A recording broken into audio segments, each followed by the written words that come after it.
भाई आप समझ तो गए होंगे, मैं हिसार हूं और प्रद्युमन जोशीला जी के साथ हूं। तो भाई यह वीडियो शुरू करा प्रद्युमन जी के साथ। भाई साहब नमस्कार, प्रणाम, जय हिंद। नमस्कार, प्रणाम, जय हिंद, राम राम। कैसे हैं सर आप? बहुत बढ़िया, स्वस्थ एकदम, मौज। वो आ जाओ। अभय सिंह जी पे ही आ जावा। रोहतक में उन्होंने रैली कर ली, जितना बड़ा उन्होंने करके दिखा भी दिया। अब आपने क्या लगा है, क्या अभय सिंह के आगे 2 वोट जुड़ेंगी कि ये जो तामझाम होना था वो लिया अब और नहीं होगा, या उनका फ्यूचर आपने किस एंगल से दिखेगी? 2028-29 में अगर चुनाव हो तो अभय सिंह आज की परिस्थिति में कितनी सीटें जीत सकते? देखो आज की जो परिस्थिति है जी, अभी तो अभय सिंह का मामला सरकार बनाना तो बड़ी दूर की बात है, सरकार में साझेदार वाली भी हालात में आज के दिन नहीं दिख रहे। अभी बहुत मेहनत करनी पड़ेगी, अभी तो शुरुआत हुई है।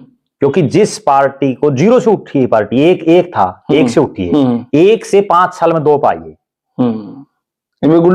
ठीक है, अब 46 तक पहुंचने में कितने साल लगेंगे? फिर अगली बड़ी बात देखो आप, ठीक है लोग अभय सिंह को चाह रहे हैं, लोग बोल भी रहे हैं, अभय सत्य, ठीक है लोग बोल भी रहे हैं जी, उनके कार्यकर्ता भी बोल रहे हैं। रोहतक की रैली के बाद एक एनर्जी भी आई, लेकिन उसका इनपुट क्या निकला, आउटपुट और इनपुट क्या है? रोहतक रैली में कौन बड़ा चेहरा शामिल हुआ? कोई नहीं हुआ। उसके बाद कौन हुआ? एक प्रोफेसर संपत सिंह। प्रोफेसर संपत सिंह जो खुद 2009 के बाद कोई चुनाव नहीं जीत पाए। 2009 में आखिरी बार कांग्रेस की टिकट पर चुनाव जीते, उसके बाद में तो कोई चुनाव, उन्होंने एक चुनाव लड़ा 14 का, वो हार गए। 19 और 24 में टिकट नहीं मिली, तो कोई बड़ा चेहरा तो नहीं शामिल हुआ ना अब तक। जब तक या तो बड़े चेहरे हों या आपके पास ग्राउंड जीरो के ऐसे लोग हों जो पार्टी को उठा दे, जरूरी नहीं कि बड़े चेहरे जीते। चलो हम 45 सीट की बात नहीं कर रहे, क्या इसी हिसाब से चलते रहे तो 2029 तक क्या 10 सीटें जीत सकती है? मेरा मानना यह है कि अगर अभय सिंह चौटाला की 10 सीटें आ जाती तो सत्ता में भागीदार हो सकता है। इस बार भी अगर उसकी 10 आ जाती तो इस बार भी भागीदार हो जाता। और अभय सिंह चौटाला को आप जो प्रश्न पूछ रहे हो उसी का जवाब दे दूं। अभय सिंह चौटाला को 2 चीजों पर विशेष फोकस करना पड़ेगा। एक उनकी सबसे बड़ी कमजोरी ये है, जो बहुत कड़वी बात है कहने में, लेकिन मैं कह देता हूं, वो कमजोरी ये है कि वो शाम तक फोन आ लेगा, कोई बात नहीं, फोन आ लेगा तो ठीक है जी। फोन तो मैं सारे दिन फोन सुनूंगा जी, और कोई काम नहीं, मैंने सारे दिन फोन सुनूंगा। तो जो कड़वी बात है वो ये है कि अभय सिंह चौटाला में जैसे वो 5 दिन मेहनत कर ली, फिर 15 दिन वो रेस्ट कर लेते हैं, कंटिन्यूटी नहीं है ना उनमें खुद में ना उनके बेटों में। जरूरी है कि आप लगातार फील्ड में रहें। बहुत गंभीर बात बताता हूं, 25 तारीख को रैली हुई, 25 तारीख की रैली से पहले पूरे हरियाणा की इस तरह की एक हाइप क्रिएट की गई, भाई पता नहीं क्या हो जाएगा, रैली होगी। उसको आज लगभग 1.5 महीना हो गया।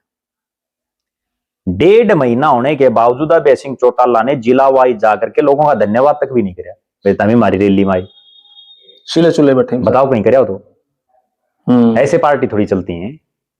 दूसरा ठीक है, जो उनके लड़के हैं जी, उन रैली में तो पूरे खूब वो सक्रिय थे, अब बताओ कहां है?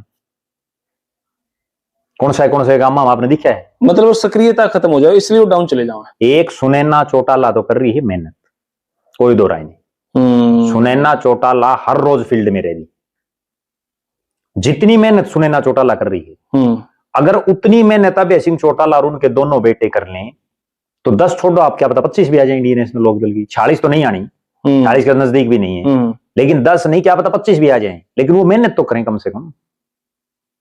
अब वो मेहनत कर नहीं रहे। एक और बड़ी बात यह है कि अकेली एक प्रेस कॉन्फ्रेंस कर देने से या सोशल मीडिया पर आकर के कोई बयान देने से राजनीति थोड़ी चलती है। फील्ड में तो उतरना पड़ेगा। 25 तारीख को जो लोग आए, अब से पहले सबका धन्यवाद कर देना चाहिए। और मैं तो एक और विशेष बात बता देता हूं, जितना लोग आज अभय सिंह चौटाला की एक हाइप जो क्रिएट कर रखी है, अगर यही चीज दुष्यंत चौटाला और दिग्विजय चौटाला को मिल जाए ना, वो डूंडा पाड़ दें। बहुत बहुत शुक्रिया सर, बहुत बहुत धन्यवाद। तो भाई यह वीडियो आपने कैसे लगी कमेंट बॉक्स में राय दें, और तब तक के लिए धन्यवाद। जय हिंद, भारत माता की जय। Thank you very much.